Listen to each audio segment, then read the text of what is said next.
जनसंवाद खबर में आपका स्वागत। ज्वेलरी दुकान से सोने का लॉकेट लेकर भाग रहे युवक को ग्रामीणों ने पकड़ा, धुनाई कर पुलिस के हवाले किया। दरअसल मामला काको थाना क्षेत्र के काजीसराय बाजार का है, जहां बुधवार के अपराह्न ज्वेलरी दुकान से सोने का लॉकेट लेकर भाग रहे युवक को ग्रामीणों ने पकड़कर जमकर धुनाई कर दी।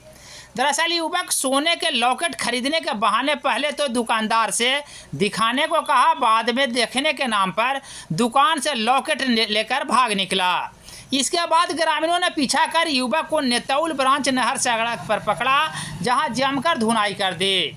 इस सिलसिले में मामले की सूचना पुलिस को दी गई है। तत्काल पुलिस घटनास्थल पर पहुंचकर युवक को अपने कब्जे में लिया है। कैसे पकड़ाया? भाग रहा था। कहाँ घर है? बड़की बहनपुरा। क्या नाम हुआ? क्या नाम है? पिताजी का नाम? सूरदेव प्रसाद। तो लॉकेट दिया? लॉकेट दे दिए? लॉकेट दिया जिनका था? दे दिए?